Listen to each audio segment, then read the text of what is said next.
Hello everyone, welcome back to my YouTube channel. My name is Shweta और आज इस video में मैं बात करूंगी HDFC क्रेडिला एजुकेशन लोन के बारे में।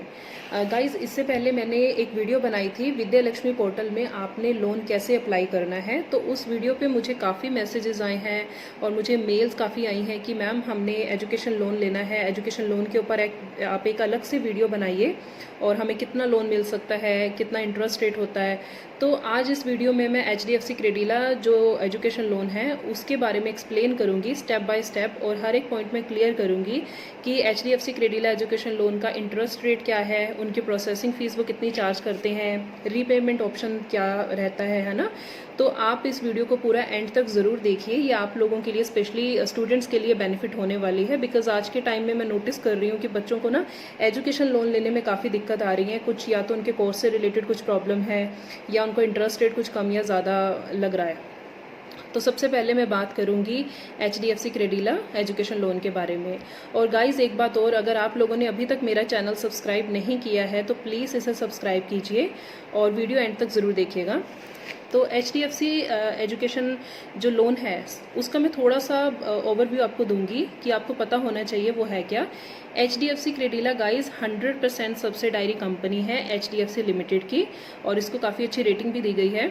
और जो HDFC क्रेडिला अगर मैं बात करूं तो ये इनकॉर्पोरेटेड हुआ था फरवरी 2006 में, और ये एक रजिस्टर्ड कंपनी है एज अ नॉन डिपॉजिट, ठीक है, taking NBFC with RBI। NBFC मतलब क्या है? Non banking financial institutions. Non banking financial institutions जैसे कि फॉर एग्जांपल इंश्योरेंस कंपनीज होती हैं या चिट फंड्स होते हैं, ये एग्जांपल्स होते हैं इसके। ये होता है क्या है, ये रजिस्टर्ड कंपनीज होती हैं अंडर द कंपनीज एक्ट। जैसे बिजनेस होते हैं लोन्स के, स्टॉक हो गया, शेयर्स, बॉन्ड, सिक्योरिटीज़, वो इशू किया जाता है by government of local authorities. तो ये चीज़ होती है।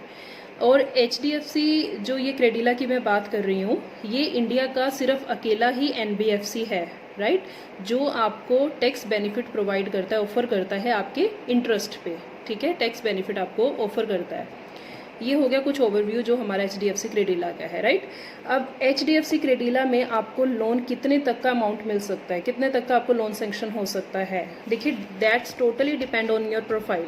आपकी प्रोफाइल क्या है। HDFC क्रेडिला में जो मैक्सिमम लोन अमाउंट होती है 35 से 40 लाख आपको लोन सेंक्शन हो जाता है without collateral. Without collateral means कि आपको कोई प्रॉपर्टी के ओरिजिनल डॉक्यूमेंट्स आपको नहीं रखने पड़ते हैं, ठीक है। बिना प्रॉपर्टी के रखे भी आपके लोन की जो अमाउंट है वो 35 से 40 लाख हो जाते हैं। कुछ एक्सेप्शनल केसेस होते हैं जिसमें अप टू 45 या 50 लैक्स हो जाता है, बट वो रेयर केसेस होता है। और मोस्टली स्टूडेंट्स जो हैं वो मैंने देखा ज़्यादातर उनको 15 से 20 लाख की लोन की रिक्वायरमेंट होती है, जिसमें वो चाहते हैं उनके जो 1 ईयर की ट्यूशन फीस या GIC वगैरह इंक्लूड हो जाए, ठीक है। ये चीज़ होता है सबसे पहले। अब जो विदाउट कोलेट्रल मैं बात कर रही हूँ, ठीक है, जिसमें आपको प्रॉपर्टी शो करने की ज़रूरत नहीं होती है, वो अनसिक्योर्ड लोन होता है, ठीक है। एक सिक्योर्ड लोन होता है, एक अनसिक्योर्ड लोन होता है। सिक्योर्ड लोन हम उसको बोलते हैं जिसमें आप लोन लेते टाइम अपनी प्रॉपर्टी के डॉक्स रख रहे हो, बैंक में सबमिट करवा रहे हो। प्रॉपर्टी आपकी कोई भी हो सकती है, आपके नाम पे होनी चाहिए, ठीक है, मतलब जो स्टूडेंट्स है उसके पेरेंट्स के नाम पे होनी चाहिए। आपका कोई अपना फ्लैट है या आपका रेजिडेंशियल जो जहाँ आप रह रहे हो, आपका है ना घर, हाउस, या आपका कोई कमर्शियल प्रॉपर्टी है, आपके पास प्लॉट हैं, तो वो एक जो कोलैटरल मतलब प्रॉपर्टी आप अगर बैंक में रख रहे हो वो एक सिक्योर्ड लोन बोलते हैं उसको, ठीक है। इसमें डिफरेंस ये होता है, इनमें जो अनसिक्योर्ड लोन है उसमें आप प्रॉपर्टी नहीं शो कर रहे हो। बाकी नॉर्मल जैसे कि रीपेमेंट के ऑप्शन थोड़ा डिफरेंट हो जाता है, कुछ जो ये इंटरेस्ट रेट है, प्रोसेसिंग फ़ीस है, थोड़ा सा ये चीज़ों में डिफरेंस होता है। अदरवाइज़ कोई इतना खास ज़्यादा डिफरेंस नहीं है। और 1% शायद आपको जो है विदाउट प्रॉपर्टी आपको जो लोन है वो 1% कम पे मिल जाता है। अगर आप प्रॉपर्टी रख रहे हो, ठीक है, तो 1% कम मिल जाएगा आपको। अगर आप प्रॉपर्टी नहीं रख रहे हो तो थोड़ा सा 1% आपको ज़्यादा देना पड़ता है इंटरेस्ट रेट। अब मैं बात कर रही हूँ, काफ़ी स्टूडेंट जैसे पूछते हैं कि मैम हमें लोन कितना मिल जाएगा। तो लोन आपको आपकी प्रोफाइल के अकॉर्डिंग मिलेगा। आपका अर्निंग्स क्या है ना, आपका सिबिल स्कोर क्या है, और आपका मतलब कि अदर कोई इनकम है, आप ITR भर रहे हो या नहीं भर रहे हो, तो ये डिपेंड करता है आपकी प्रोफाइल पे, तभी आपको लोन सेंक्शन होता है। अब सेकंड अगर मैं बात करूँ इसके अलावा इसका इंटरेस्ट रेट क्या रहता है, इंटरेस्ट रेट होता है कि इसका ना वेरी करता है। देखो ध्यान रखो कि HDFC क्रेडिला का फिक्स्ड इंटरेस्ट रेट नहीं होता है। HDFC क्रेडिला का जो इंटरेस्ट रेट है वो वेरी करता है 10.5% से लेके अप टू 14% तक। मोस्टली स्टूडेंट को जो लोन सेंक्शन होता है आई गेस वो 10.75 से लेके 11.75 तक हो जाता है। वैसे जो इंटरेस्ट रेट है वो 10.5% से लेके अप टू 14% तक रहता है। ठीक है, अब नेक्स्ट क्या है, इसकी प्रोसेसिंग फीस। ठीक है, they also charge processing fees. अब प्रोसेसिंग फीस उनकी क्या होती है, 1% से लेके 1.5% तक processing fees of loan amount. मतलब कि जितना आपको लोन सेंक्शन हो रहा है उसका 1% या 1.5% वो चार्ज करेंगे आपसे प्रोसेसिंग फीस। ठीक है, 1% उनका इंश्योरेंस फीस होती है, तो ये ध्यान रखिए आप। अब इसके बाद जो इनका लोन टेन्योर होता है वो फ्लेक्सिबल होता है। मोस्टली जैसे 10 इयर्स का हो सकता है, बट इनका जो है जो लोन टेन्योर है वो फ्लेक्सिबल होता है। और इसके बाद मैं बात करती हूँ कि अब इनकी रीपेमेंट है ना, तो इंटरेस्ट रेट आपको पता चल गया, प्रोसेसिंग फ़ीस मैंने बता दिया आपको, और 1% इंश्योरेंस फीस बता दिया मैंने आपको। तो डिपेंड करता है आपका लोन अमाउंट, और वो भी मैंने आपको बता दिया कि डिपेंड करती है आपकी प्रोफाइल वगैरह पे, है ना, जितना आपको लोन की रिक्वायरमेंट होती है। तो अब मैं बात करूँ रीपेमेंट, आपको वापस कैसे करना है लोन। अब रीपेमेंट ऑप्शंस होते हैं, जैसे फॉर एग्जांपल आपने 20 लाख का लोन लिया है ना, 18 से या 20 लाख का जो आपने लोन लिया है, जिसमें आप चाहते हो आपका 1 साल की ट्यूशन फीस इंक्लूड हो, प्लस आपका GIC आपने इंक्लूड करवाना है। आपने अदर, जैसे किसी ने बुक्स वगैरह अदर एक्सपेंसेस में जो काउंट हो जाता है, जैसे आपके बुक्स वगैरह या कोई स्टेशनरी, या आपने लैपटॉप परचेज़ करना है, या ट्रैवल टिकट आपने इंक्लूड करवाना है, तो वो सब चीज़ें इंक्लूड करवाना है, तो 100% वो फाइनेंस करते हैं। देखिए, अगर आप किसी अदर बैंक में जाते हैं, गवर्नमेंट बैंक में, तो वो आपको बोलते हैं कि हम आपकी लोन की रिक्वायरमेंट 20 लाख है, तो वो आपको बात करेंगे कि हम आपको इतना लोन सेंक्शन करेंगे, बाकी का मार्जिन मनी आपने अपनी तरफ से शो करना है, राइट। बट HDFC क्रेडिला का प्लस पॉइंट क्या है, जितना आपको लोन की रिक्वायरमेंट है आपको वो 100% लोन अमाउंट जो है वो करते हैं, प्रोसेस करते हैं, आपको सेंक्शन कर देते हैं, मतलब तो 100% फाइनेंस करते हैं आपको पूरा लोन अमाउंट। और उसके अलावा इसमें क्या होता है, रीपेमेंट में जब आप लोन ले रहे हो, जैसे मैंने आपको बताया कि सपोज 20 लाख आपने लोन लिया है ना, उसका जो इंटरेस्ट रेट होगा वो हर महीने आपको लगेगा। ठीक है, अब अगर आप हर मंथ आप इंटरेस्ट रेट पे नहीं कर सकते हो, तो उसके अलावा बैंक क्या करता है, आपको पार्शियल इंस्टॉलमेंट लगा देता है। पार्शियल इंस्टॉलमेंट में फॉर एग्जांपल जैसे वो आपको बोल देंगे कि 5,000 या 6,000 या 7,000 आपको हर महीने पे करना है, राइट। 2 या 3 साल तक आपको पे करना होता है। अब आप चले गए कनाडा, वहाँ पे हो गया आपकी स्टडी स्टार्ट। जैसे ही आपकी स्टडी वहाँ पे कंप्लीट हो जाएगी, ठीक है, after completion your study in Canada या ऑस्ट्रेलिया, जहाँ भी आप जा रहे हो कंट्री में, जैसे ही आपकी स्टडी कंप्लीट होगी यू विल गेट 6 मंथ्स। आपके पास 6 मंथ्स का टाइम होता है। उसके बाद जो आपकी EMI है वो स्टार्ट हो जाती है। ऐसे ही इनका रीपेमेंट ऑप्शन होता है। और अब अगर मैं बात करूं, देखो गवर्नमेंट बैंक की, जैसे आप PNB वगैरह में जाते हो, है ना, मोस्टली स्टूडेंट्स PNB या SBI को बहुत प्रेफर करते हैं। मैं ये नहीं बोल रही हूँ कि वो बैंक लोन नहीं करते हैं या वो बैंक गलत हैं, नहीं, ऐसा कुछ नहीं है। मैं सिर्फ HDFC के प्लस पॉइंट आपको काउंट कर रही हूँ, जिन बच्चों को लोन लेने में दिक्कत हो रही है और वो HDFC क्रेडिला से एजुकेशन लोन लेना चाहते हैं। अब आप SBI में अगर लोन ले रहे हो, ठीक है, सबसे पहले आप ध्यान रखिए कि गवर्नमेंट बैंक में हमेशा 7.5 लाख का लोन आपको विदाउट कोलेट्रल, बिना प्रॉपर्टी रखे मिल जाता है। बट अगर आप चाहते हो कि हमने फीस वगैरह या GIC या अदर एक्सपेंसेस इंक्लूड करना है, 15 से 20 लाख का खर्चा है, तो आपको वो बैंक बिना प्रॉपर्टी रखे आपको लोन सेंक्शन नहीं करता है। ठीक है, प्लस ये पॉइंट हो गया।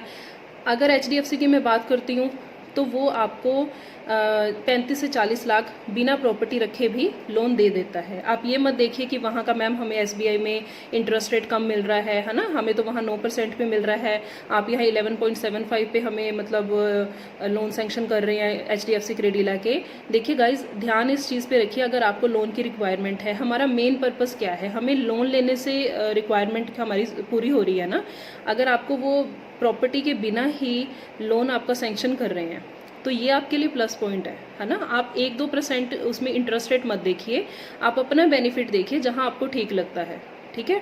अब सेकंड में बात करती हूँ, आपने नोटिस किया होगा कि मोस्टली स्टूडेंट एसबीआई जाते हैं, मैम हमें ना डिप्लोमा पे लोन नहीं मिल रहा है। देखिए बात इसको ध्यान रखिए कि एसबीआई कभी डिप्लोमा पे लोन नहीं करता है।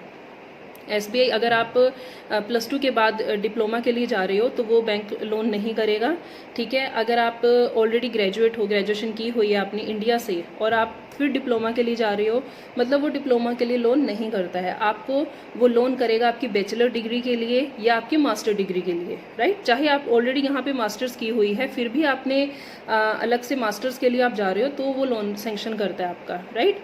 पीएनबी भी आपको लोन डिप्लोमा पे दे देते हैं, बट फिर भी उनमें क्या रहता है, जैसे मैंने आपको बताया है कि वो 7.5 तक ही लोन आपको सेंक्शन करेंगे विदाउट प्रॉपर्टी, राइट। अगर आपको विदाउट प्रॉपर्टी मतलब आपको प्रॉपर्टी के डॉक्यूमेंट्स नहीं रखने, अपने ओरिजिनल प्रॉपर्टी के डॉक्यूमेंट्स, तो आप एचडीएफसी क्रेडिला में लोन सेंक्शन अपना लोन प्रोसेस स्टार्ट करवाएं, ठीक है। आप 1-2% ऊपर का लोन जो इंटरेस्ट रेट है वो मत ज़्यादा नोटिस कीजिए।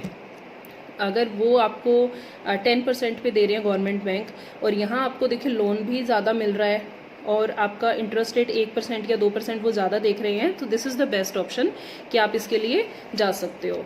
और प्लस पॉइंट होता है कि अगर आपने डिप्लोमा के लिए जाना है, अगर आपने कोई जैसे बैचलर्स डिग्री के लिए जाना है, मास्टर्स के लिए जाना है, सर्टिफिकेट्स के कोई भी करने जा रहे हो आप, तो एचडीएफसी क्रेडिला आपको लोन सेंक्शन कर देता है, ठीक है। और अब सबसे इम्पॉर्टेंट बात क्या होती है कि आपके कौन कौन से डॉक्यूमेंट्स लगेंगे। जो काफ़ी स्टूडेंट्स के मैसेजेस आते हैं कि मैम डॉक्यूमेंट्स क्या क्या लगेंगे, है ना, हमारे पास तो प्रॉपर्टी नहीं है, या हमारा मतलब हमारे पास तो एक शॉप है, या मैम हमारे फादर जो हैं वो फार्मर हैं, है ना।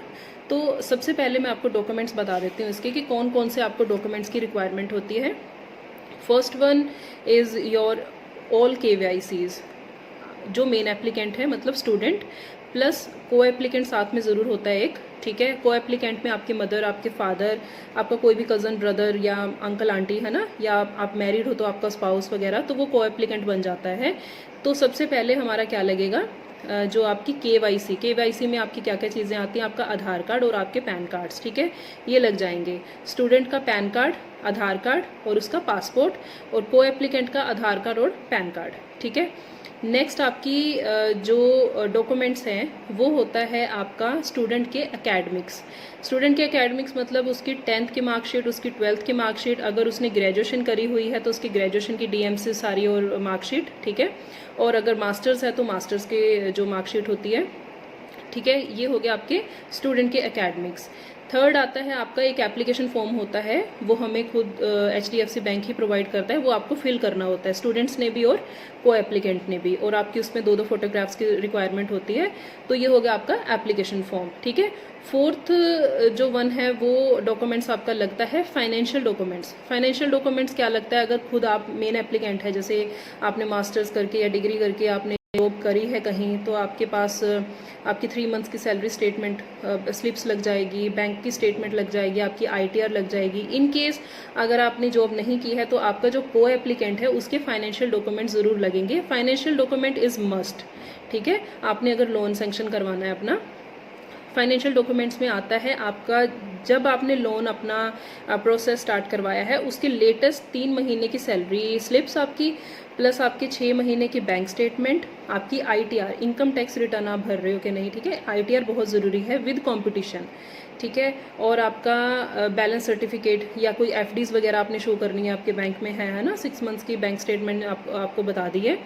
तो ये आपके फाइनेंशियल डॉक्यूमेंट्स हैं। और इसके अलावा जो है आपका एडमिशन लेटर होता है, जो आपकी कॉलेज या यूनिवर्सिटी जहाँ पढ़ने जा रहे हो वहाँ का आपने एडमिशन लेटर दिखाना है। अच्छा, एक इसमें HDFC में एक और प्लस पॉइंट है इसका कि अगर आप किसी भी बैंक में जाते हो, गवर्नमेंट में या किसी अदर बैंक्स में, तो वो सबसे पहले आपसे बात करेंगे कि आप अपना एडमिशन लेटर लेके आइए, तभी हम आपका प्रोसेस करेंगे लोन, है ना। बट HDFC क्रेडिला अगर आपके पास ऑफर लेटर मतलब कि एडमिशन लेटर अभी नहीं है, या आप ऑलरेडी अप्लाई कर दिया है, या आप मतलब वेट कर रहे हो आने का, उसके बिना भी वो आपका प्रोसेस जो है वो स्टार्ट कर देते हैं, आपका केस लॉगिन कर देते हैं। तो ये भी एक बहुत अच्छा प्लस पॉइंट है, ठीक है ना, बिना ऑफर लेटर के भी। और ये कुछ इम्पोर्टेंट पॉइंट्स हैं जो आपको ध्यान रखने हैं, ठीक है। जब आप HDFC क्रेडिला एजुकेशन लोन लेने जा रहे हो तो आपको ये ध्यान रखना है कि आपको इंटरेस्ट रेट आपकी जो प्रोफाइल है उसी के ऊपर डिपेंड करके मिलेगा, बिकॉज आपकी सैलरी कितनी है, आप ITR कितनी भर रहे हो, आपका सिविल स्कोर क्या है, उस पर डिपेंड करता है आपका लोन कितना सेंक्शन होगा, राइट। ये नहीं है कि आपने बोला कि मुझे तो 30 लाख लोन चाहिए तो आपको 30 लाख वो लोन दे देंगे। सबसे पहले वो आपकी प्रोफाइल चेक करते हैं, ठीक है। आप रीपेमेंट कैसे करोगे, है ना, आप कर सकते हो, कितना कर सकते हो, उसी के अकॉर्डिंग वो बनाएंगे आपका पूरा जो चार्ट बनेगा। और प्रोसेसिंग फ़ीस क्या रहेगी, लोन अमाउंट आप जितना ले रहे हो 1% उसकी प्रोसेसिंग फ़ीस आप लगा लो, है ना। और ये पॉइंट्स आपको ध्यान रखने हैं। डॉक्यूमेंट्स मैंने आपको बता दिए हैं, तो ये चीज़ें आप ध्यान रखिए। एक बार HDFC क्रेडिला एजुकेशन जाइए, वहाँ पता कीजिए, अपनी प्रोफाइल बताइए आपको कितना लोन रिक्वायर है, कितना लोन आपको मिल सकता है, काफ़ी आपके लिए यूज़फुल होगा। मेन हमारा पर्पस होता है हमें लोन लेना, राइट। देखिए, अगर आपको लोन से रिलेटेड अदर कोई इन्फॉर्मेशन की जानकारी चाहिए, है ना, अगर आप चाहते हो कि कुछ शायद मेरी तरफ से कुछ इन्फॉर्मेशन मिस हो गई हो या कोई पॉइंट मैं क्लियर ना कर पाई हूँ, तो आप मुझे प्लीज़ मैसेज करें, मेल कर सकते हो। मेल ID मैं डिस्क्रिप्शन बॉक्स में मेंशन करती हूँ हमेशा। आप मुझसे क्वेश्चन करिए, मैं आपको हर एक क्वेश्चन का रिप्लाई ज़रूर करती हूँ और करूँगी भी।